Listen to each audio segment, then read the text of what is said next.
오늘은 이 무천년주의에 대해서 공부할 터인데 계속해서 공부해 왔지만 이 무천년주의가 어떻게 요한계시록을 보는가라는 공부를 할 것이에요. 제가 며칠 전에 여러분들에게 아프리카의 카메룬의 라이너스 우리 목사님이 어려움을 당하고 있다라는 서신을 보냈죠. 예. 우리 라이너스 목사님은 그 오지에서 지금 내전이 일어나고 종족 간에 특히 언어 간에 불란서어와 영어권 사람들끼리의 이거 다툼이 심한 나라예요. 이 불란서 계통은 로마 가톨릭이고 영어권은 소위 성공회 또 장로교도 거기 좀 있고요. 이런 가운데서 이분이 지금 우리 AMI 여기서 훈련받고 나가서 열심히 복음을 전하잖아요. 전하는데 여러 가지 문제들을 만나게 해서 상당히 외롭게 지금 사역을 하고 있어요. 문제가 뭐냐면 그곳에 있는 소위 사역자들, 목회자들 또는 교회의 지도자들이 말씀 훈련이 전혀 안 된 모습을 이분이 보는 거예요. 그래서 열심히 전하다 보니까 거기에 감동을 받고 열심히 배우겠다는 사람들도 수없이 나오지만 거기에 또 반대로 반대하는 사람들이 또 그렇게 많은 거예요. 그래서 이제 그곳에 있는 그 장로 교단에서 우리 이 목사님을 강사로 모시고 여러 군데 전국에 다니면서 이제 세미나하고 하는데 예전에 제가 이제 이분들에게 이제 가르칠 때 현대 신학적 문제들이라는 그러한 그 주제를 가지고 제가 한 20시간을 가르쳤는데 그 안에 이제 내용들 중에서 여러 가지 나오는 중에서 종교 다원주의 우리 알죠?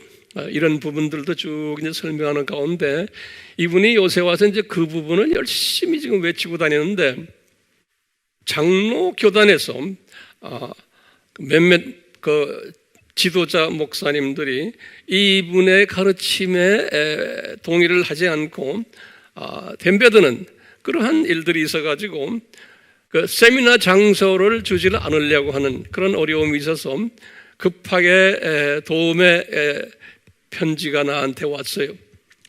그래서 제가 이제 답을 하면서 이 형제는 알아요. 왜 이런 일들이 있는지. 왜 있어요? 당연히 있어야 되는 거예요. 왜냐하면 이분들이 성공회니 특히 장로교 우리나라는 그래도 복음주의가 많지만 해외 나가면은 대부분의 장로교는 다 진보예요. 거의 내가 볼 때는 한 80% 이상이 진보예요. 진보란 말은 뭐냐면 종교 다원주의를 믿는 분들이에요.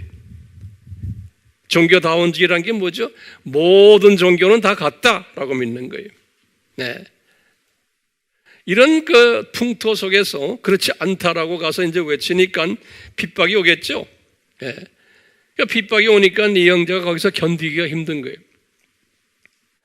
우리가 왜 요한계시록을 지금 공부해야 되고 우리가 왜 이 종말론 4가지의 학설들, 티오리들을 왜 공부해야 되는지 아세요?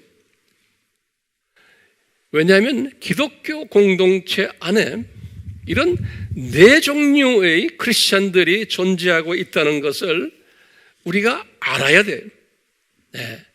지금 카메룬 아프리카도 마찬가지, 케냐도 마찬가지고, 우간다도 마찬가지고, 탄자니아도 마찬가지고, 가면은 기독교라는 그 공동체 안에 서로 다른 종말론 사상을 가진 크리스찬들이 거기에서 같이 비빔밥으로 살고 있어요. 그렇기 때문에 우리가 막연히 그냥 다르구나 이 정도로만 알고 있으면 안 되는 거예요. 우리 한국도 마찬가지. 여러분들 웹에 들어가 보세요. 많은 사람들이 접촉하는 그러한 그 설교들 중에 이렇게 보세요.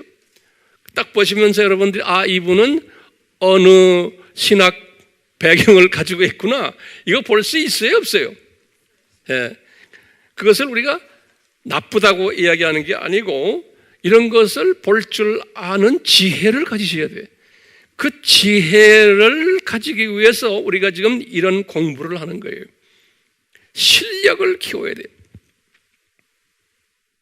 이런 메시지를 전하면은 수만 명, 수천 명이 들어오질 않아요. 왜? 그런데 관심이 없어요, 사람들이. 그 관심 없는 게 당연한 거예요. 네. 자, 그런 의미에서 우리가 이것을 어떻게 대처해 나가느냐를 우리가 이제 준비를 해야 돼요. 가면서 예수님의 이름 때문에 우리는 더 핍박을 받게 되어 있다라고 예수님이 산고신학에서 말씀하셨어요. 예수님 이름 때문에. 그래서 모든 크리스찬이라고 해서 다 우리 친구가 아니에요. 하나님의 자녀들은 자녀지만 우리와 같이 동력할 수 있는 친구는 아니에요. 하나님의 자녀지만. 이걸 알고 계셔야 돼요. 그러니까 아니라는 것을 제가 계속해서 지금 말씀드리는 거예요. 오늘도 더 구체적으로 우리가 이제 공부하게 될 거예요. 지난 시간에 우리가 이런 질문을 한번 던졌어요. 왜 이 종말론, 네 가지 종말론을 영어로 뭐라 그래요? 에스카톨로지 그래요. 에스카톨로지. 에스카토스라는 말은 헬라 말로 종말이다, 마지막이다. 그런데 에스카토스. 올러지는 무슨 말이냐면 학문이라는 뜻이에요. 스타디. 그러니까 종말을 공부하는 학문이다. 그걸 종말론 또는 에스카톨로지. 그러니까 우리 다 공부했잖아요. 네. 왜 이렇게 네 가지의 이 학문을, 이론을 주셨을까? 하나님은 올마이티 가신데 전능하신 분이신데 왜 하나로 딱 잘라 하시지? 진짜 하나를 왜 네 가지로 이렇게 허락하셨나? 이런 질문 던졌어요, 지난번에. 그 중에 세 가지는 그래도 에반젤리칼, 복음주의. 세 가지는. 그것이 뭐예요? 영어로 히스토리컬, 두 번째는 히스토리컬 밀레니언리즘, 역사적 전천년설, 두 번째는 뭐예요? 무천년설, 밀레니얼리즘, 무천년, 천년왕국이 없다는 거예요. 세 번째는 뭐예요? 디스펜세이셔널리즘, 그게 뭐예요? 세대주의. 우리가 이제 제가 영어를 쓰는 이유가 있어요. 이제 우리는 같이 외우셔야 돼요. 예. 이것은 에반젤리컬이에요. 이 세 가지는. 그런데 하나가 있죠. 마지막 하나가 포스트 밀레니얼리즘. 그건 후천년설은 이게 진보적이고 비크리스천적이에요. 후천년주의는 넌 크리스천 닥트린이에요. 자, 왜 이런 것을 주셨나? 그러면 제가 7가지의 알아라, 깨달아라 말했죠. 이거 우리 항상 머릿속에 두셔야 돼요. 왜 이렇게 주셨나? 그러면 다시 한번 적어보세요. 간단하게. 계속 우리는 반복을 해야 돼요. 그러면 첫째는 뭐냐? 하나님의 정체성을 깨닫게 하기 위해서요. 하나님의 크시고 위대하시고 그릇이 큰 그릇임을, 그리고 이분이 다양성을 가지고 계신 분임을. 다양성. 우리가 이 모든 피조물들을 봐도 전부 다양하잖아요. 그러니까 한 가지만 주질 않으세요. 그래서 항상 그 안에서, 다양 안에서 하모나이저라고. 그러니까 harmony in diversity라고 그래요. 하모나이즈를 하는, 조화를 하는 연습을 하라고. 그 하나님의 정체성이 첫 번째. 두 번째는 인간의 정체성이.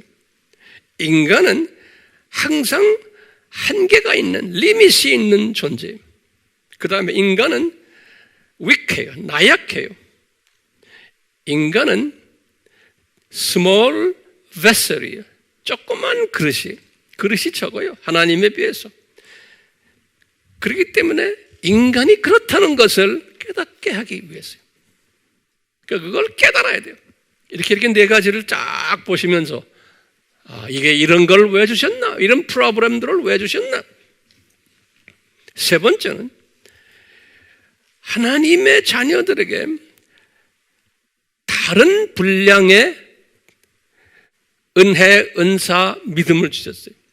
Different measure of가 하나님이 grace가 다르고 gift가 다르고 faith가 다르게 주셨어요.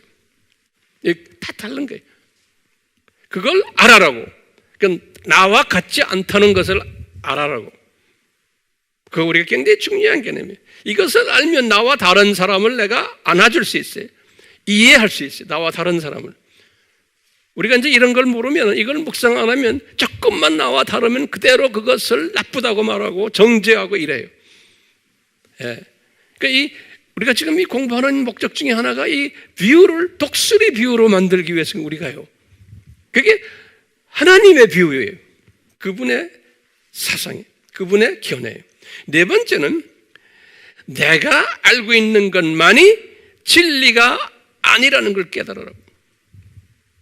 네, 저도 마찬가지. 다섯 번째는 예수 안에서예요. 중요한 개념이에요. In Christ, 예수 안에서 다른 학설들에도 정답이 있다는 것을 깨달으라고. 네, 내가 아는 학설만이 정답이다라고 하는 것은 아니에요. 예수 안에서 다른 학설에도 그 안에 정답이 있다는 것을 깨달으라고. 여섯 번째, 예수 안에서 요 새 학설을, 처음에 새 학설, 복음주의 학설을 주장하는 분들 모두가 하나님의 자녀라는 것을 깨달으라고. 보는 시각만 다를 뿐이지, 이 복음주의 학설을 믿는 사람들은 다르지만 다 하나님의 자녀들이다. 그리고 포스트 밀레니얼리즘의 후천년주의를 아는 사람들 중에도 일부는 하나님의 자녀들이 있을 수 있다는 것을 우리가 알아라고. 일부, 아주 소수가. 그 다음에 일곱 번째는 뭐냐면, 우리는 이 세상을 이제 떠나서 저쪽에 낙원에 올라가면은 이 교리가, 지금 우리가 다 다른 것들, 그런 걸 가지고 다 올라갔는데, 올라가서 이제는 교리와 관계없어요. 티어리와 관계가 없어. 어떤 학설을 믿었나에 관계없이 다 한 가족이 돼가지고 한 천국 시민으로, 그렇죠? 우리는 영원히 삼위 하나님께 우리가 경배드리고 창조 파트너 일을 하는 존재라는 것을 깨달으라고. 이런 가운데 우리 지난 시간에 공부했죠. 우리는 이 모든 학설들을 다 하나로 안는 융합 사상을 가지자 그랬죠.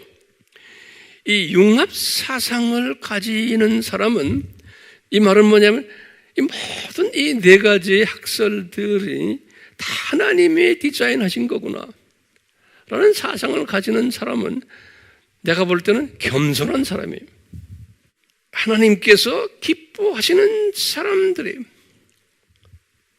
이 창조 목적에 순응하는 사람들로 저는 생각하고 있어요.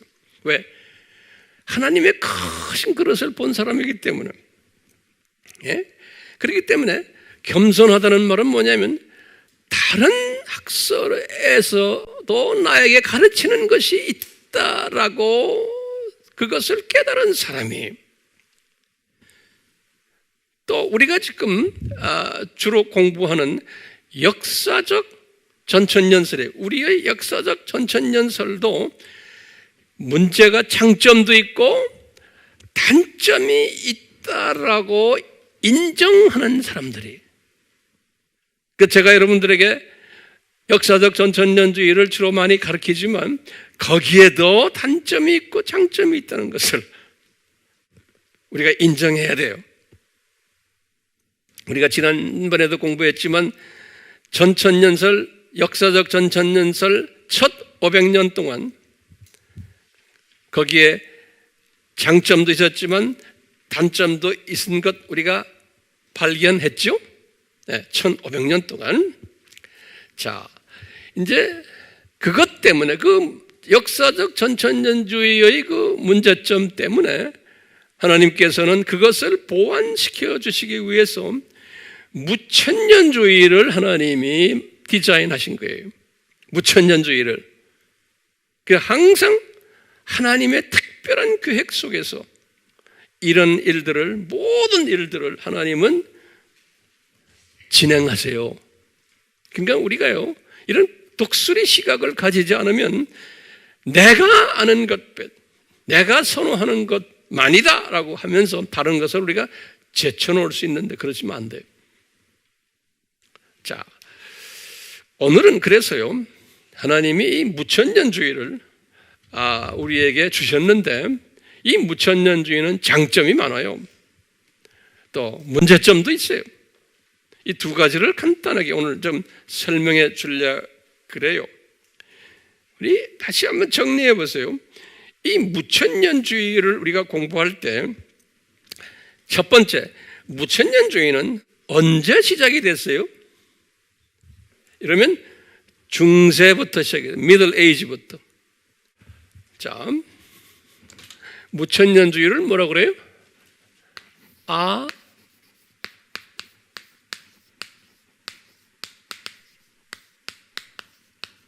이렇게 써요. 무천년주의. 이것이 언제 시작이 됐어요? 처음에 AD 30년부터 요 500년까지는 요걸 우리가 영어로 뭐라고 그랬어요? 초대 early church 그랬죠. early church period. 초대교회 시대 그랬어요. 요때는 어떤 닥터린이 있었어요? historical, 역사적, 밀레니언리즘이. 우리 이걸 공부했죠. historical, 프리밀레니언리즘이 전천년주의 그래요. historical, 프리밀레니즘. 그러다가 이제 500년이 지나가서 어떻게 됐어요? 이때부터 쭉 해서 이제 밀레니얼리즘이네요. 무천년설이 밀레니얼리즘. 이때 이것을 디자인한 사람이 누구예요?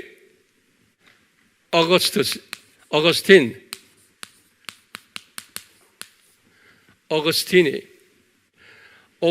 몇 년에서부터 몇 년에? 어거스틴이 354에서 430이. 어거스틴이, 이 사람이 로만 카톨릭 신학을 만든 사람이에요. 이 사람이 로마 카톨릭 신학을. 그러니까 이때부터 로마 카톨릭하고 오토닥 철치죠. 오토닥 철치가 뭐예요? 오토닥 철치. 정교회가 다 이것을 믿은 거예요. 그래서 이것이 언제까지 지금까지. 지금 이게 이제 1517년 여기까지 하다가 지금 오늘 투데이 여기 2020년에 여기서부터 해서 쫙 지금까지 계속 지금 이것이 오고 있는 거예요. 지금까지 계속해서 무천년주의. 어떤 교단들이라고 그랬어요? 여기 교단들이, 디노미네이션들이. 여기 보면 처음에는 로마 카톨릭 orthodox, 그 다음에 여기 이 종교 교역이 있었죠. reformation 있을 때 있은 후에 여기에 앵글리칸, 루터란 또는 프레스비테리안 또는 바프티스트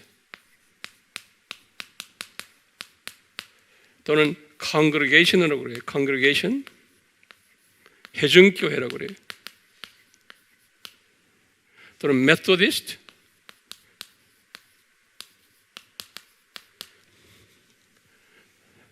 이런 분들이 또는 리폼드 그래요. 리폼드 여기 제가 이것도 교단 중에 하나예요. 개혁 교단이라고 그래요. 여기 ED가 못해. 리폼드. 요 중에 이제 프레스비테리안하고 리폼드 요 두 교단을 뭐라고 불렀어요? 개혁 교단이라고. 개혁 교단. 한국말로 개혁 신학이래. 개혁 신학. 여기 reformed theology라고 그래요. 여기 이제 칼빈주의 요 사람들이 요 프레스비테리안 장로교하고 reformed 요 사상을 가진 분들, 이것을 reformed 사상을 가진 사람들이라고 그래요. 한국말로 개혁신학이라고. 우리나라에 개혁이란 말 많이 쓰죠. 그래서 개혁신학의 바탕에 의해서, 왜냐하면 우리나라는 장로가 많기 때문에 그러는 거예요. 우리나라가. 그런데 앵글리칸 이 사람들은 자기네의 그 사상이 있어요. 앵글리카니즘. 루터파도 루터라니즘. 그래서 이게 달라요. 자기네가 개혁주의자들이라고 말 안 해요. 종교개혁은 했지만 베프티스트는 베프티스트로 또 있어요. 메토디스트는 무슨 이즘이라고 그래요? 웨슬리안이즘이라고 그래요. 웨슬리파 그러죠. 다 달라요. 근데 이제 우리 한국 사람들은, 제가 이 설명하는 이거에도 우리 한국 사람들은 개신교는 다 개혁신학으로 믿고 있는 거예요. 아니에요. 이 개혁신학이라는 것은 개혁주의 교단과 장로교 교단에서 말하는 칼빈주의 신학을 개혁신학이라고 그러는 거예요. 자, 그런데 요 교단들이 대부분이 나중에 이제 여기 지금 이후에 이때 한 1600년도부터 이 교단들 중에서 이 historical premillennial 역사적 전천년제가 새로 태어난 거예요. 이때 historical premillennialism이 새로 해서 새로 업그레이드된 역사적 전천년주의가 이때 생겨난 거예요. 다시. 그래서 여기 있는 사람들 중에 많이 이쪽으로 넘어갔어요. 이쪽으로. 역사적 전천년주의로. 여기 있는 사람들이. 이러면서 이 역사적 전천년주의가 쭉 가면서 지금까지 2020년까지 계속 오고 있는 거예요. 이때. 그리고는 1800년대부터 무슨 일이 일어났어요? 포스트 밀레니언이즘이 있었죠. 여기 후천년주의가 이때 생겨난 거예요. 그래가지고 지금까지 다 있는 거예요. 그리고는 1900년대에 와서 디스펜세이셔널리즘이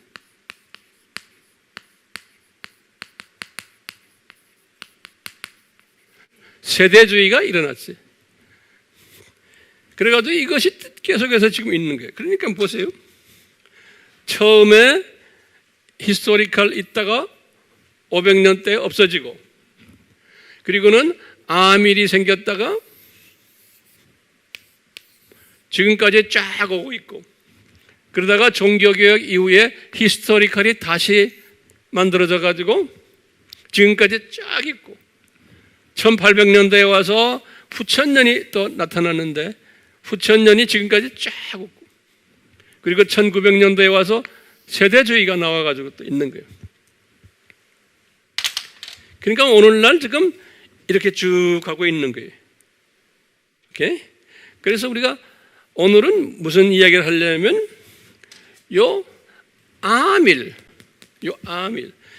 아밀이 어떤 사상을 가지고 있네요. 특히 그 아밀은 이제 성경 해석 방법이 지금 이분들 다 이 성경 해석 방법이 달라요. 그래서요, 우리 성경 해석을 바이블 인터프리테이션이, 인터프리테이션이라고 그러거든요. 인터프리테이션. 이 인터프리테이션, 이 해석 방법이 달라요. 첫 번째, 아밀이 어떻게 성경을 해석하냐면, 특히 지금 요한계시록을 집중적으로 보는 거예요. 요한계시록이 상당히 힘들잖아요. 그래서 이 사람들은 요한계시록이나 성경을 첫째 어떤 방법으로 하면 심볼리즘이에요. 심볼리즘으로 보는 거예요. 심볼리스틱하게, 상징적으로. 이 성경의 여러 가지의 그 표현들을 또 어떻게 보냐면 알레고리칼이라고 그래요. 알레고리칼. 은유적으로 보는, 은유적으로. 알레고리칼하게.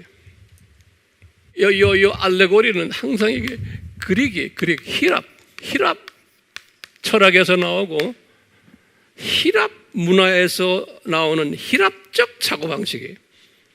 알레고리칼하게 보는 거요. 그래서 이제 이분들이 그 히랍 철학과 히랍 문화의 아카데믹한 사람들은 지금도 그래요. 모든 것이 히랍적 사고방식으로 모든 이 진리를 해석을 하는 게 아카데믹한 사람들이 가지고 있는 거예요. 그래서 지금도 히랍 철학, 우리 공부 많이 하잖아요. 거기다가 이제 이분들이 여기다가 이제 영적으로, 스피리처럼 영적으로 또 해석하는 거예요. 어떤 표현들이 있을 때 그렇게 표현들을 보면서 이 세 가지로 상징적으로 표현하고, 은유적으로 표현하고, 영적으로 표현하고, 그것을 그렇게 해석을 하는 거예요. 이게 지금 이 장로교도 그렇고 개혁교단도 그렇고 이 칼빈주의 사람들이 성서를 보는 시각이 또 어떤 부분이 있냐면, 여기 히스토리컬한 사람들은, 이 사람들은 성경을 어떻게 보냐면 리터럴리즘이라고 그래서 그걸 직역적이라고 그래요. 성서를 직역해서 보는 거예요. 리터럴리즘. 이게 무슨 뜻이냐면 히스토리컬이에요. 성경을 히스토리컬하게 보고 또 문법적, 그라마티컬하게 이렇게 보는 거예요. 그라마적으로, 문법적으로 성경에 있는 내용을 직역하기도 하고, 또는 역사적인 요소를 또 대입하고, 또 제가 그런 식으로 해석 많이 하죠. 그 다음에 그 안에 또 뭐가 있어요? 그라마, 문법, 문장체, 이런 것도 보는 거예요. 그런데 요 디스펜세이셔널리스트, 세대주의, 요 사람들은 어떻게 보냐면, 이 사람들은 레터리즘, 레터란 건 글자죠. 요건 직역주의가 리터럴리즘이고요. 요건 레터리즘, 요건 문자적으로 본다고 그래요. 문자.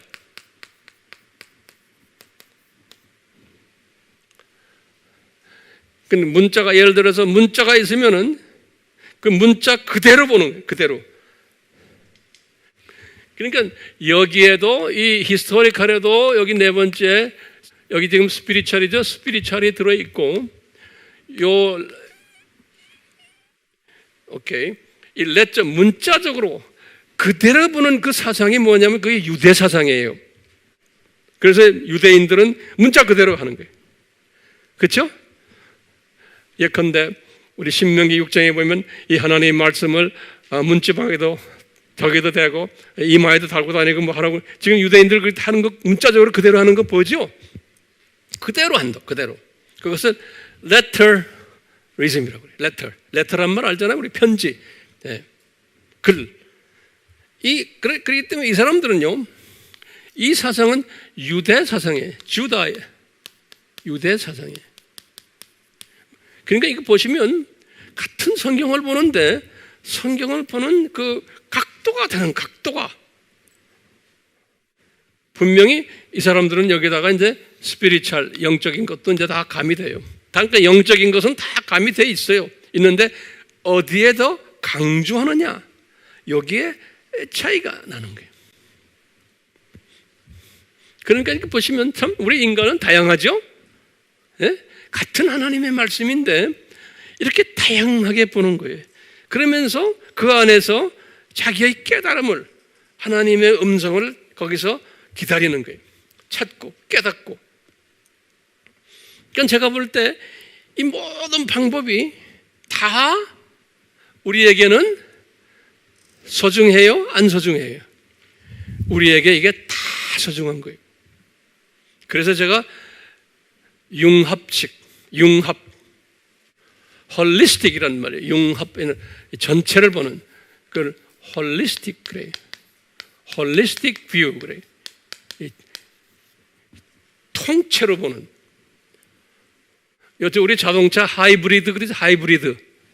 하이브리드라는 말 우리 쓰죠. 하이브리드 퍼스펙티브 같아요. 하이브리드요. 이 융합이라는 말. 또는 제가 영어로는 integration이라는 단어도 제가 가끔 쓰는데요.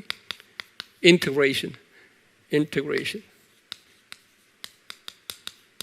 이런 종합적인 그러한 뷰. 저는 여러분들에게 이 전체를 다 보는 연습을 지금 시키는 거예요. 우리가 지금요. 이 전체를.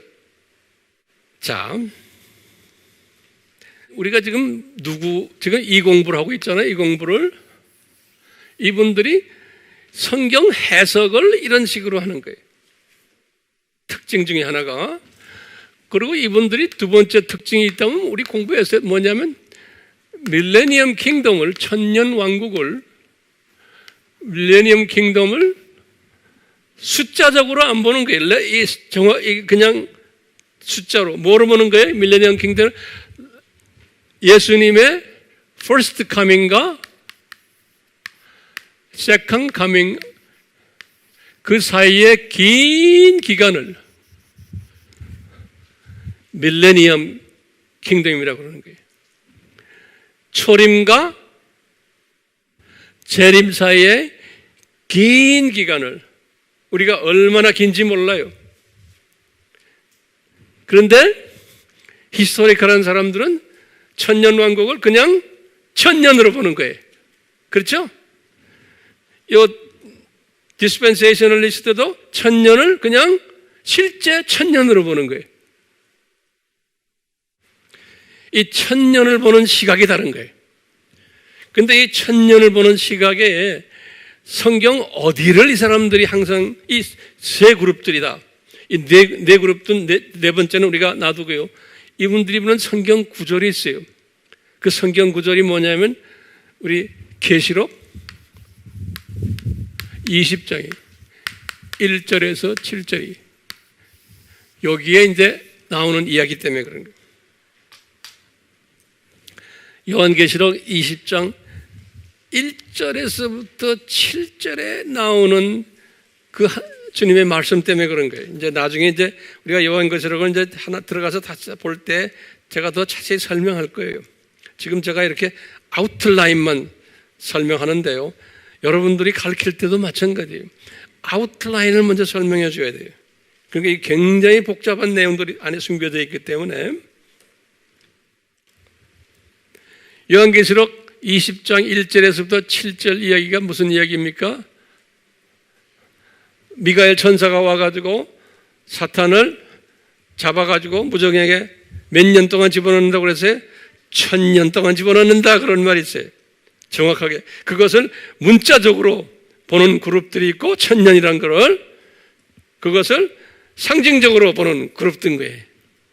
또는 은유적으로 해놨다가 1000년이 지나면은 이 사탄을 다시 풀어준다 라는 이야기가 지금 요한계시록 20장 1절에서부터 7절까지 있는 거예요.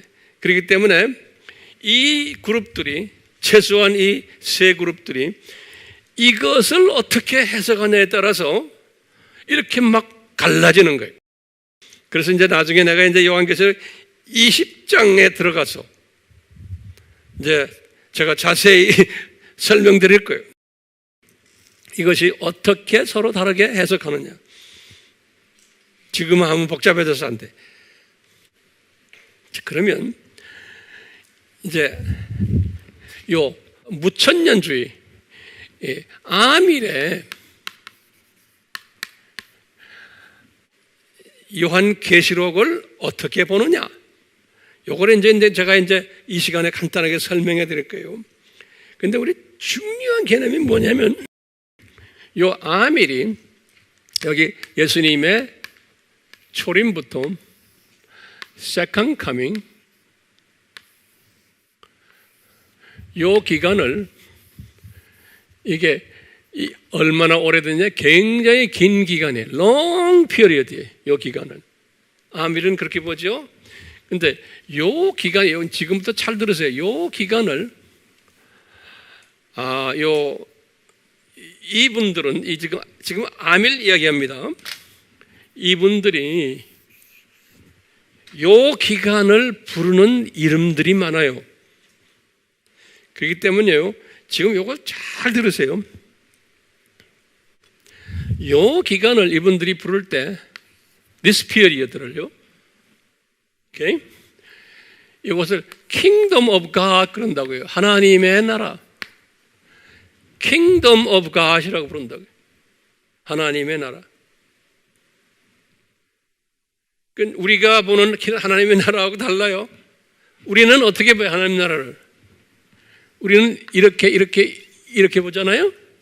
근데 이 사람들은 지금 요 기간만 Kingdom of God이라고 하는 거예요. 오케이? 그러니까 여기서 차이가 나는 거예요.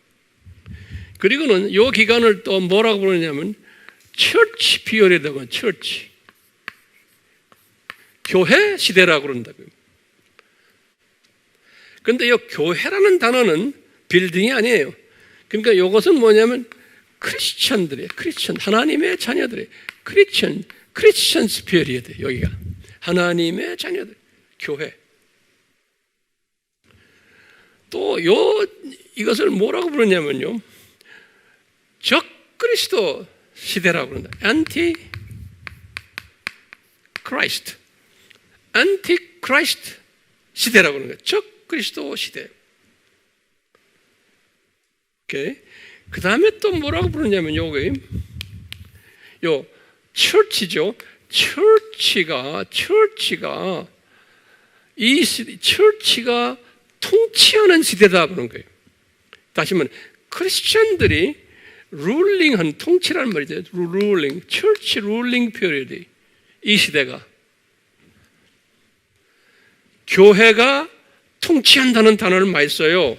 그러면 교회가 통치한다는 말이 건물이 통치한다는 게 아니고 교단이 통치한다는 얘기가 아니에요. 크리스천들이 통치하는 시대를 교회라는 단어를 써요. 크리스천은 단어보다도. 그 다음에 항상 그랬죠. 제가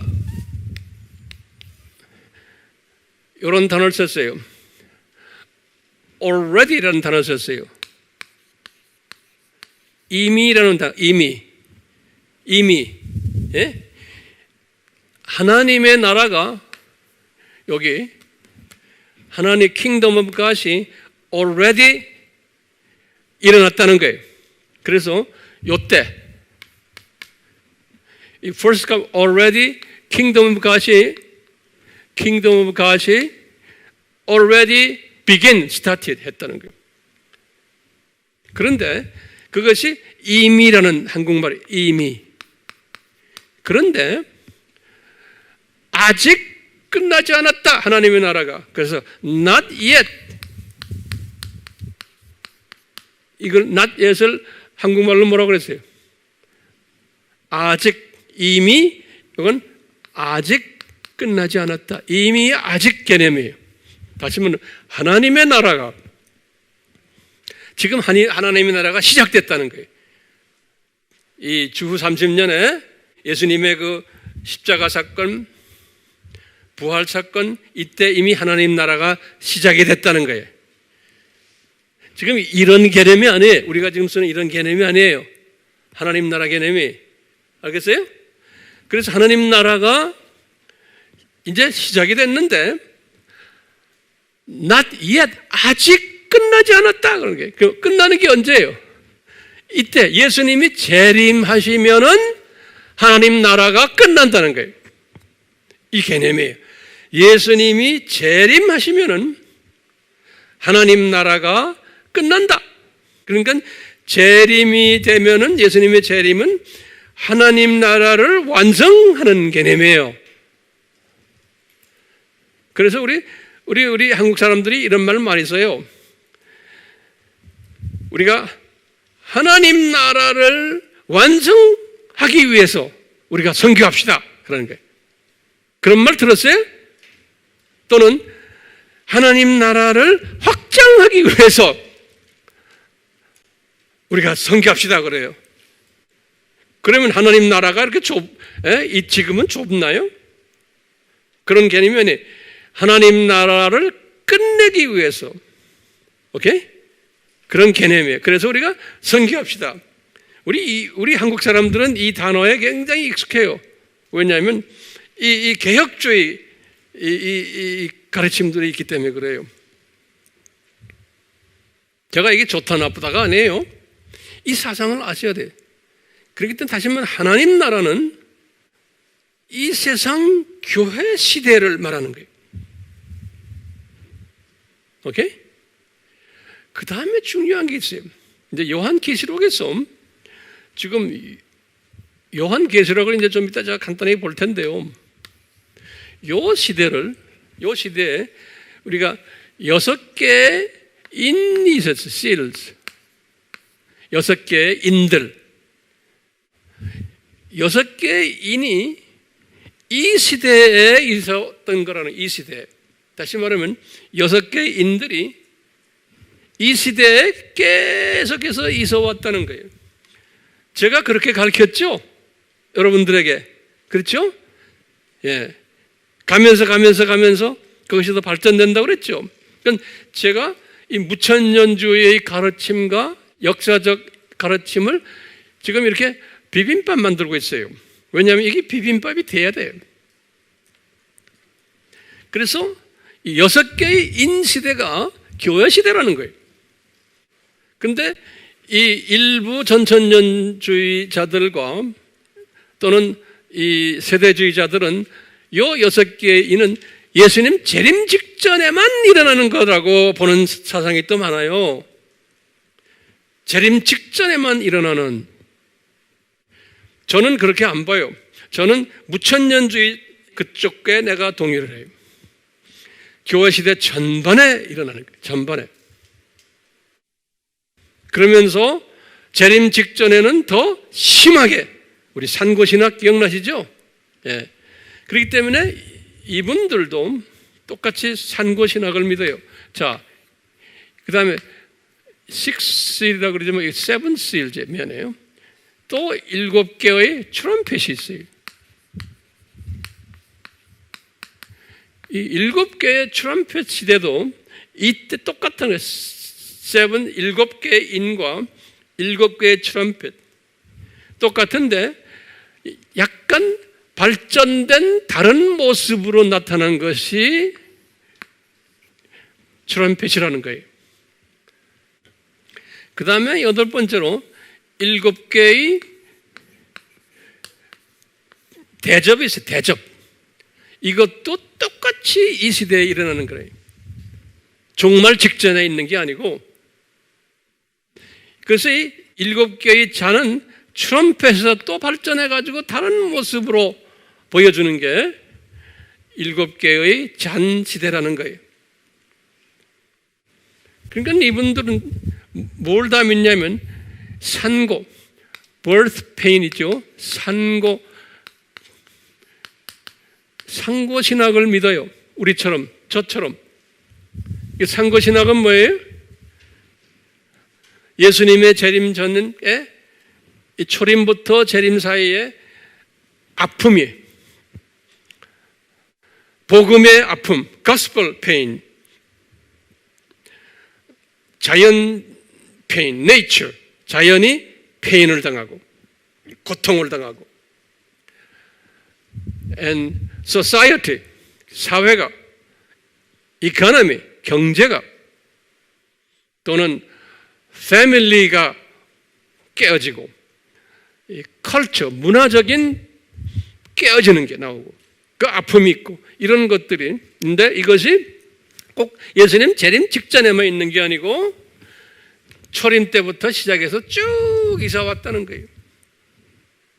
그것이 지금 7개의 트럼펫, 7개의 보울, 대접으로 나타난다는 거예요. 자, 이제 이 무천년주의는 강조점이 어디 있냐면은 미래 세대를 인정하지만 특히 요한계시록을 볼 때 요한계시록은 미래를 향해서 쓴 책이 아니라는 거예요. 미래지향적 책이 아니라는 거예요. 요한계시록은 어디에 초점을 둔 책이냐면 이 교회 시대, 요 교회 시대죠. 여기 이 교회 시대에 일어나는 일들, 다시 말하면 현세적 상태를 말하는 거예요. 그러니까 미래적 상태가 아니고 현세적 상태예요. 미래 이벤트를 이야기하는 게 아니고 미래 사건을, 교회 시대의 사건을 요한에게 보여주셨다라고 보는 거예요. 그러니까 요한계시록을 그런 측면에서 해석을 하는 거예요. 요한계시록을 현세적 측면에서. 이게 굉장히 중요한 개념이고요. 우리가 이 개념을 이렇게 보면서 이 안에서도 우리가 배울 점이 많아요. 그러면서 또 이분들이 약한 부분도 또 있어요. 그러니까 주님께서 다 그렇게 하신 거예요. 그래서 제가 이제 간단하게 요한계시록을 이분들이 현세적 개념으로 어떻게 보는지를 제가 간단하게 설명하려고 그래요. 요한계시록을 6단원으로 나눠요. 제가 이제는 요한계시록을 인터프리테이션 해석하는 거예요.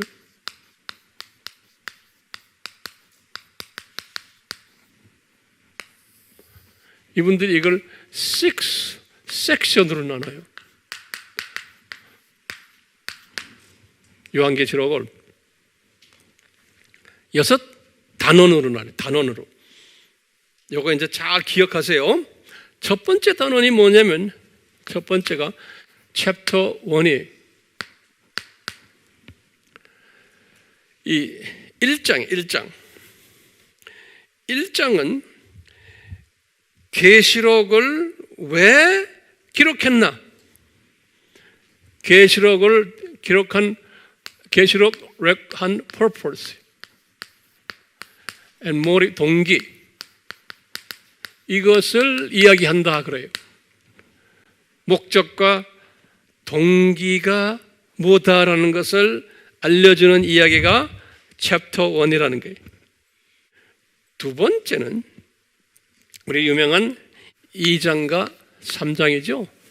여기 이제 아시아의 세븐 처치죠.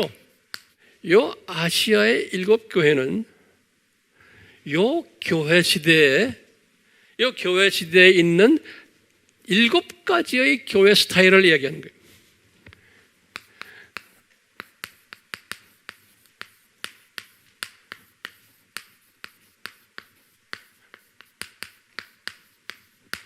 요거는 저도 그렇게 보고 있죠? 그렇죠? 이렇게 보는 거예요. 세대주의는 그렇게 안 봐요. 세대주의는 또 다르게 보죠. 우리가 나중에 이제 때가 되면 이야기하겠지만, 그러니까 이제 이분들이 세대주의의 해석을 싫어하는 게 그런 거예요. 저는 역사적이지만 이 무천년주의 사상을 저는 수용해요. 그 다음에 우리 공부했지만 계시록 4장과 5장이 요한계시록이 4장과 5장에서 요한이 보좌로 올라갔죠. 올라가서 지금 보좌에 올라가서 성부 하나님과 성령 하나님을 만난 장면이죠. 그렇죠? 그래서 이제 이분들이 이것은 뭐냐면 지금 이 시대를 통치하는, 굉장히 중요한 개념이, 이 시대를 지금 이 시대를 룰링하는, 통치하는 하나 아버지와 아들을 보여주신 거라는 거예요. 그러니까 이 시대의 통치자, 룰러예요, 룰러. 통치자가 누군지, 교회의 통치자가 누구인지를 보여준 것이 4장과 5장이라는 거예요. 자, 네 번째로는 이제 6장부터, 6장이 뭐예요? 6장이 이거죠. 7개의 세리, 7개의 인이 시작되는 거예요. 6장부터 16장 21절까지. 이게 뭐냐면 이거예요. 6장부터 16장 21절에 7개의 인과 7개의 트럼펫과 7개의 대접. 그 내용이 이거예요. 여기에 있어요. 오케이? 요 기간은 교회 시대에 일어날 일들이, events taking places during the church period. 어떤 일들이 교회 시대에 일어날 것인가를 7개의 인과 7개의 트럼펫과 7개의 잔으로 보여줬다는 거예요. 그러니까 현재형이에요, 현재형. 교회 시대 이야기. 그런데 요 사이에 특별 계시들이 있어요. 스페셜 계시는 revelation. 요 사이에 스페셜 레벨레이션들이 숨겨져 있다라고 보는 거예요. 그게 여기 보면 7장이에요. 7장. 요 안에 챕터 7에 보면 14만 4천이 나와요. 요 14만 4천. 여기 지금 요 사이에 스페셜 레벨레이션이 있어요. 요 사이에 요 일곱 이거 있는데 그 사이에 보면 요거 7장에 14만 4천이 나와요. 그럼 이 14만 4천이 뭔가 하면 이 사람들은 뭐냐면 all 크리스천들을 이야기하는 거예요. 나중에 자세히 내가 이제 때가 되면 설명할 거예요. 모든 크리스천들이 이 기간 동안에 사는 모든 기독교인들을 14만 4천이다. 그런다. 그 다음에 이제 10장에는 조그만 책이 나와요. Little book. 이것은 그냥 바이블, 성경으로 보는 거예요. 10장에 이제 스토리가 있거든요. 그 다음에 11장에 두 분의 위트니스, 증인이 나와요. 이 두 증인은 이 두 증인을 어떻게 해서냐면 이거는 교회다 그러는 거예요. 두 사람이 아니고 이것은 church다. 다시 말하면 이것은 크리스천이라는 거예요. 크리스천들이 위트니스 증인이라는 것은 복음을 전파하는 거 아니에요? 그러니까 그냥 두 증인을 세대주의도 그렇고 또는 역사적 전천년주의 많은 분들이 두 증인을 어떤 사람들은 모세다, 엘리야다 그런 사람이 나타날 거다. 앞으로 얼마 있으면 이렇게 막 해석하거든요. 미래형으로. 근데 이건 현재형으로 교회 시대의 크리스찬들을 이야기한다. 나중에 이제 우리 그때 가면 내가 자세히 설명할 거예요. 비교하면서. 그 다음에 이제 12장에 보면은 해를 입은, 해란 건 선이에요. 선. 공정에서 선을 입은 한 여자가 나와요. 우먼이 나오는데요. 해를 이렇게 입은 여자가 나오는데 그 여자에 대한 해석도 이제 달라요. 근데 여기서는 그것도 해를 입은 여자를 그냥 교회로 보는 거예요. church. 또는 이 크리스천으로 보는 거예요. 그 다음에 이제 우리 관심거리가 13장에는 두 짐승이 나와요. Two beasts. 이 두 짐승에 대한 해석도 이쪽 다 달라요. 이쪽에서. 근데 이제 이 아밀에서는 이 두 짐승에 관한 해석을 어떻게 하시냐면, 이거 잘 들으세요. 첫 번째 짐승이 있어요. 이 첫 번째 짐승을 로마 제국으로 보고 있어요. 로만 엠파이어예요. 로마 제국으로 보는 거예요. 그 당시에 주후 85년에 이 요한계시록을 받았거든요. 요한이 그 당시에 로마 제국을 보는 거예요. 그래가지고 이것을 교회 시대로는 어떻게 보면, 이것이 교회 시대에는 어떻게 발전하냐면 로마 제국인데, 로마 제국이 뭐냐면 적그리스도 세력으로 보는 거예요. 이건 다시 말하면 power, power of antichrist를 보는 거예요. 적그리스도의 세력으로 보는 거예요. 다시 말하면 사탄의 세력이, power of Satan, 사탄의 세력으로 보고요. 아시겠죠? 이렇게 봐요. 그러면 두 번째 짐승은 뭔가? 두 번째 짐승을 로마 제국의 왕이 누구예요? 네로 왕이죠? 네로 왕으로 보는 거예요. 네로 왕.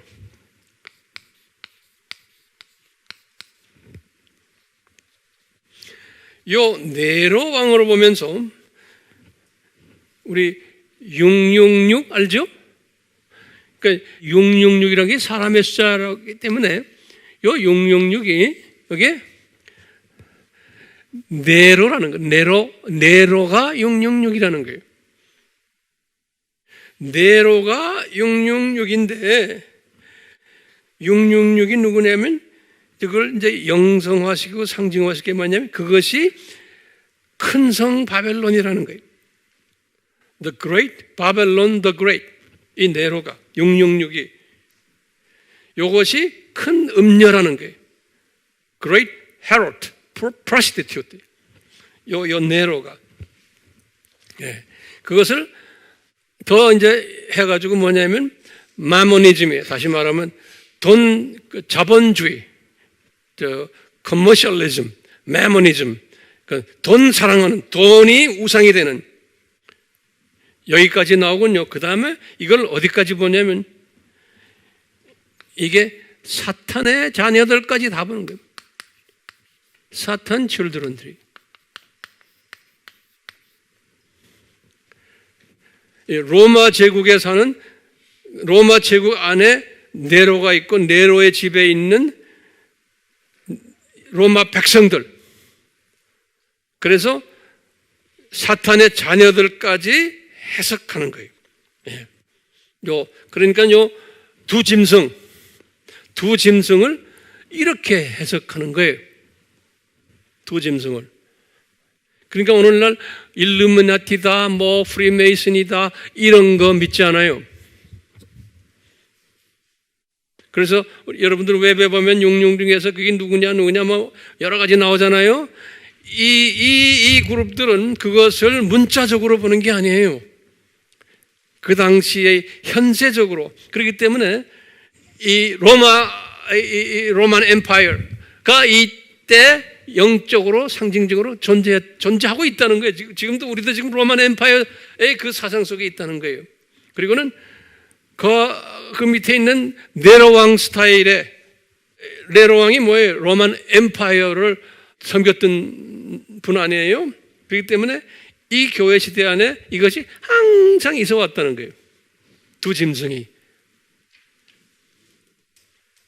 그러니까 666은 엄밀한 의미에는 사탄의 자녀들이라는 거예요. 오케이? 네로인데 그 네로를 따르는 사탄의 자녀들, 666이 사탄의 숫자라는 거예요. 그러면 하나님의 자녀는 누구냐? 14만 4천이 하나님의 자녀들이에요. 14만 4천은. 그러니까 이게 두 그룹이 있는 거예요. 14만 4천은 하나님의 자녀들이고 666은 사탄의 자녀들이라는 거예요. 그 다음에 여기 지금 보시면은 16장까지 했는데 그 다음에 17장 17장부터 20장까지 챕터 7부터 20장 요것은 뭐로 보냐면 하나님의 심판이에요. 하나님의 심판 장면이라는 거예요. 이제 심판 장면인데 무슨 이제 여기서부터는 하나님이 두 가지 측면을 봐요. 이 기간 동안에 저 그룹들을 심판했더니 그래서 이제 이 심판을 여기 17장부터 18장은 뭐냐면 큰 성 바벨론 음녀를 심판하는 이야기가 17장 18장이거든요. 그래서 이 음녀들 이 모든 사탄의 자녀들을 심판했더니 그래서 이제 음녀 바벨론, 그 다음에 prostitute, 음녀, 이것을 심판하는 이야기가 17장, 18장이고, 그 다음에 20장에서는 뭐냐면 20장에는 이제는 사탄을 잡아다가 이제 불못에 던지는 심판 장면이에요. 거기다가 또 뭐냐면 우리가 20장에 가면 하나님의 자녀들도 백보자 심판에서 심판받아요. 근데 하나님의 자녀들은 심판받는 게 아니죠, 실은요. 하나님의 자녀들은 뭐예요? 상급을 위해서. 그렇지만 심판대에 있어요, 하나님의 자녀들도. 나중에 이제 때가 되면 내가 설명해 드릴게요. 하나님의 자녀들도 부활해가지고 백보자 심판대 앞에 앉고 상급을 주기 위해서, 그 다음에 사탄의 자녀들도 심판받고는, 백보자 심판받고는 뭐 하는 거예요? 불못으로 던짐받는, 그것이 지금 17장에서부터 20장 다 이 심판받는 저지먼트 이야기예요. 그리고는 지금 6단계로 제가 봤잖아요. 그 6번째는 이게 뭐냐면 21장과 22장이 New Heavens and New Earth, 그리고 New Jerusalem, New Heavens and New Earth, New Jerusalem, 이렇게 된다는 거예요. 예, 신천, 신지. 이게 무천년주의자들이 보는 성경 해석 방법이고 또 무천년주의자들이 보는 요한계시록을 보는 시각이에요. 어렵지 않기를 바라요. 이건 한 번 들어서는 안 돼요. 그래서 이제 제가 이 무천년주의 이거 개략적으로 말씀드리고 구체적으로 이제 몇 주가 되면 그때부터 우리가 요한계시록을 또 해석을 할 텐데 제가 그때 요것을 무천년주의는 어떻게 해석하고 역사적 사람들은 어떻게 해석하고 그 다음에 세대주의는 어떻게 해석하고 이걸 또 하나하나 이제 직접 우리가 이제 공부할 거예요. 그러면서 우리는 어떻게 해석해야 되는가 라는 것까지. 재밌겠죠? 예. 그럼 그 소제목을 하나 다세요. 이제 결론적으로 제가 몇 마디 말씀드릴게요. 지금 이 새 학설들이에요. 복음주의 학설들. 이 새 학설들이 가지고 있는 공통점이 있어요. 예. 이거 잘 기록해 두세요. 그건 제가 지금 이 새 학설들을 우리는 다 안아줘야 되는 사람들이에요. 자, 공통점이 있어요. 공통점이 있기 때문에 우리가 이것을 수용해야 돼요. 이 3 theory들이 공통점은 첫째는 에반젤리칼이에요. 전부 다 복음주의적이에요. 두 번째는 뭐냐면요. 산고신학을 믿어요. birth pain을 믿어요. 왜냐하면 birth pain이란 말은 뭐예요?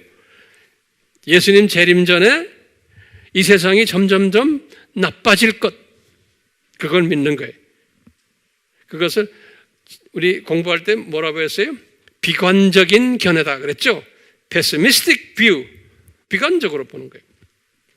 그런 견해. 그러니까 더 나빠질 거다. 예수님이 오시기 전에. 세 번째는 이분들이 가지고 있는 견해 중에 중요한 견해가 하나 있어요. 하나님의 자녀들을 창세 전에 미리 아셨다라는 그 부분이 있어요. 에베소서 1장 9절과 로마서 8장 29절에 하나님의 자녀들을 미리 아셨다. 그런 부분에서 다 우리 같은 견해를 가지고 있는 거예요. 네 번째로는 이 교회 시대에는 두 종류의 인간이 있다. 두 종류의 인간들이 있다.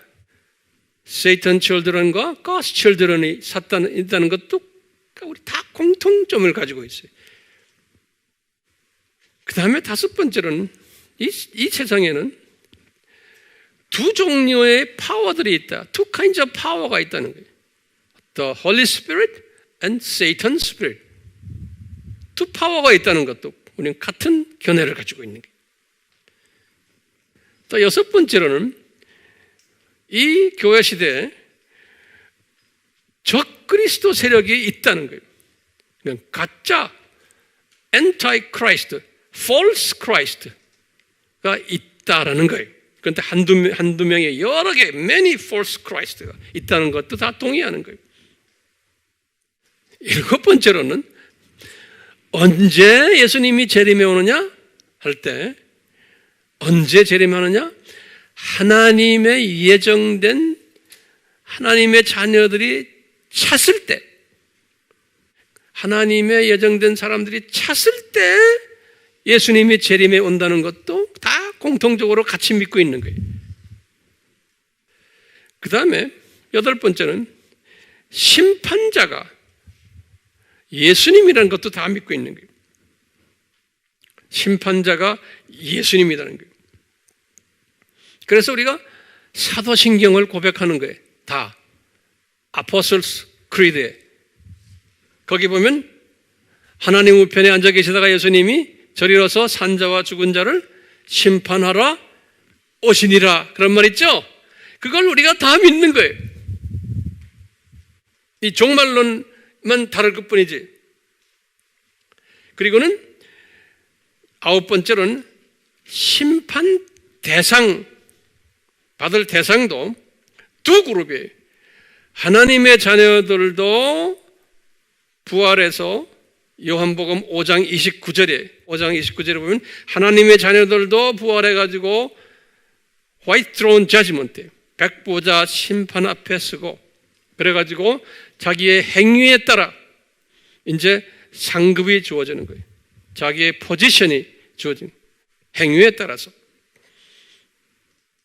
두 번째는 사탄의 자녀들도 똑같이 부활해가지고 죽음의 책이 The Book of Death라고 그러죠. 죽음의 책에만 이름이 있기 때문에 이분들이 어디로 던져져요? Lake of Fire, 불못으로 던짐받는다라는 것도 우리 다 똑같아요. 알아요. 그러니까 하나님의 자녀들도 심판받는다라는 성경이 여러 군데 있어요. 예, 적으세요. 고린도 후서 5장 10절, 로마서 14장 10절, 또 히브리서 10장 30절이에요. 그리고는 이 심판받을 때, 들림받을 때 하나님의 자녀들이 먼저 백보자 심판대에 서요. 먼저 하나님의 자녀들이 베드로전서 4장 17절에 보면 그래요. 하나님의 자녀들이 먼저 심판대에서 심판받고는 다 이제 보낸 다음에, 근데 하나님의 자녀들은 정죄함이 있어요, 없어요? 정죄함이 없어요. 로마서 8장 1절이 죄 없는 사람들이, 로마서 8장 1절에, 그러니까 이분들은 끝나고는 어디로 들어가요? 낙원으로 가요? 신천신지로 들어가는 거예요. 계시록 21장 22장으로. 그런데 항상 조심할 게 뭐냐면, 특히 야고보서 3장 1절에 보면 너희들 선생들아, 크리스천 리더들아, 파스터들아, 엘더들아, 너희들은 심판받을 때 잣대가 더 세단다 그러는 거예요. 잣대가. 어디에 성경 그 말이 나와요? 야고보서 3장 1절에. 그러니까 우리가 목사님들, 권사님들, 장로님들 항상 이거 잊지 마세요. 그 상급은 더 많아지기도 하고 줄어들기도 해요. 상급은, 그러니까 그거 잊지 말아 주시고, 사탄의 자녀들 심판받아요. 사탄의 자녀들. 성경 구절을 제가 드릴게요. 마태복음 13장 40절 또 49절, 데살로니가 후서 1장 7절에서 9절, 요한계시록 20장 11절에서 15절. 그래서 이분들은 심판받고 어딜 가요? 불못으로 던져진다. 그렇게 써놨어요. 그 성경 구절에 거기 다 거기 적혀 있어요. 예. 자, 제가 이제 결론적인 말씀 몇 마디 드릴게요. 지금 이런 다양한 이론들이 존재하는, 공존하는 이런 상황 속에서 우리의 태도는 무엇일까? 그 중에 첫째는요, 이 모든 학설들의, 특히 하나님의 자녀들의 갖고 있는 이 학설들의 장단점을 성령님의 도움에 의해서 우리가 분석하고 공부하고 깨달아야 돼요.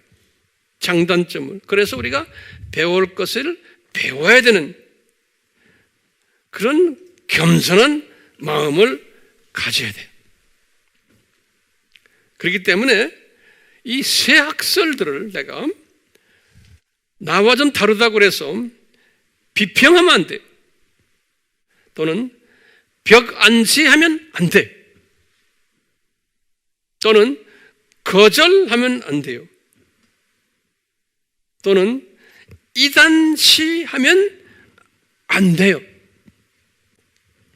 우리 지금 아프리카에 우리 라이너스 우리 파스터가 목사님이 이 크리스천들 그룹 속에서 이런 핍박을 받는 게 자기네와 좀 종말론이 다르다고. 대부분의 사람들은 후천년주의 사람들이에요. 지금 이 핍박하는 사람들은 후천년주의. 그렇기 때문에 우리 예수님이 기뻐하시겠어요? 안 기뻐하시겠어요? 이렇게 철없이 까부는 사람들 보면 예수님이 기뻐하지 않죠. 게다가 비성도들, 타종교를 가진 사람들이 볼 때도 너희들 크리스천들이 왜 이런 걸 가지고 서로 싸움하고 이단화하고 서로 미워하느냐? 이런 그 비난에 노출시키는 거예요. 우리 자체가, 우리 스스로가. 그렇기 때문에 이런 조금씩 다른 것을 내가 그 안에 하나님의 비밀이 숨겨 있구나라는 것을 가지는 그런 독수리 시각을 우리는 가져야 돼요. 우리 주변의 사람들도 참새 시각을 가진 사람들을 독수 시각화 시켜주는 일을 우리가 할 책임이 있는 거예요. 예. 이런 사람들을 주님께서 높이시겠다 그랬어요. 이런 사람들. 그 우리 사명이 특히 이 마지막 때 이 다툼이 더 심하고 혼돈이 더 심하거든요. 그러니까 이제 우리가 볼 때 이 무천년주의가 가지고 있는 장점들도 꽤 많은데 그분들이 가지고 있는 단점이 뭘까요? 간단히 한번 거기다 적어보세요. 이분들이 가지고 있는 보지 못하는 부분이 있어요. 이분들은 소위 제가 볼 때는 참새 시각을 가지고 있는 분들이에요. 왜요? 하나님 나라를 그냥 현세적인 이 세상만 하나님 나라라고 보는 거예요. 이 독수리 시각으로 저 세상, 이 세상, 저 세상 이 시각을 가지지를 못하는 거예요. 하나님 나라를 그냥 현세적인 이 세상만 보고 그것을 교회 시대로만 보고 그러는 시각이에요. 이분들이 장점들이 뭐예요? 장점들을 보면 아카데믹하고 이성적이고 철학적이고 은유적이고 상징화 잘하고 헬라 문화도 도입하고 로마 문화도 도입하고 그런데 이분들이 이 모든 것을 현세적으로만 보고 있는 거예요. 저쪽 나라에 간다는 건 알고 있지만 성경 자체를 특히 이 계시록을 미래적 시각을 보지 못하고 현세적 시각으로만 보는 거예요. 이게 제가 볼 때는 하나님이 그렇게 만드셨어요. 그래서 이 참새 시각을 가지고 있어요. 그렇기 때문에 창조 목적 신학 이것이 결여되어 있어요. 말로만 하나님의 영광 하지만 눈이 이 세상에만 가 있어요. 큰 그림을 보지는 못하는 거예요. 우리는 이 세상 이 7,000년이 창조 목적 학교라는 그 신학 사상을 가지고 있어요. 우리는요. 궁극적으로. 그렇죠? 그럼 우리는 이 세상의 창조 목적 학교의 학생이라는 신학을 가지고 있는데 우리는 내세적, 현세적, 내세적 시각을 가지고 있는 거예요. 그런데 이분들은 현세적 시각에 머물러 있는 게 문제점들이에요. 예. 그렇기 때문에 우리가 이 시각을 좀 보완시켜 줄 필요가 있는 거예요. 이분들에게서 배울 점이 많은데 배울 것은 우리가 배우고 그렇기 때문에 우리가 이 공부를 하는 목적이 우리가 팔복에서 주님이 가르쳐 주신 복 있는 자가 되기 위해서거든요. 그래서 예수님이 말씀하셨어요. 이 독수리 시각을 가진 사람은 이 큰 그림을 보는 사람은 마음이 가난한 사람이에요. 마음이 가난하게 해주셔서 주님께서 우리는 이 모든 다른 이론들을 다 우리가 이렇게 섭렵하고 다 하나님의 뜻이 그 안에 있고 7가지 깨달아라라는 우리가 알고 깨닫기 때문에 이 마음이 가난해져요. 가난해지는 사람은 하나님 나라가 임하는 거예요. 그렇기 때문에 우리는 하나님 나라는 저 세상도 보이고 이 세상도 보고 저 세상도 보고 이 도표를 우리가 쫙 보게 돼요.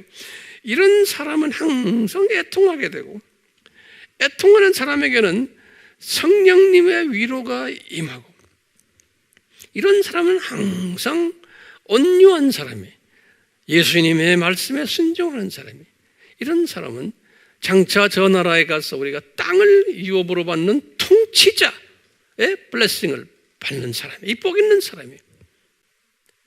그렇기 때문에 항상 의에 줄이고 목말라 해요.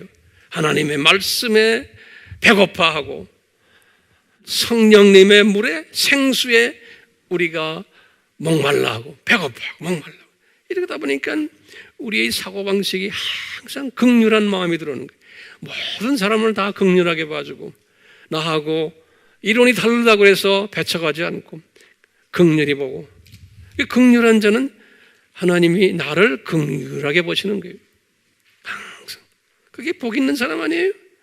이런 사람은 마음이 청결해지니까, 순수해지니까 하나님을 보는 영성이 더 밝아지고, 이런 사람은 화평케 하는 사람이라는 거예요.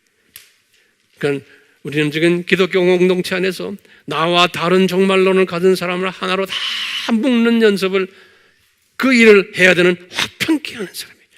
화평케 하는 사람은 하나님의 아들이라는 칭호를 받는다고 그랬어요. 굉장히 높은 위치에 있는 거예요. 그러면서 예수님이 그랬어요. 너희들이 이렇게 화평케 하는 일을 할 때마다 너희들은 주변에서 핍박이 너희들에게 올 거다. 그럴 때마다 기뻐하고 즐거워하라.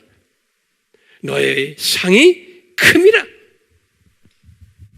그게 팔복의 약속 아니에요?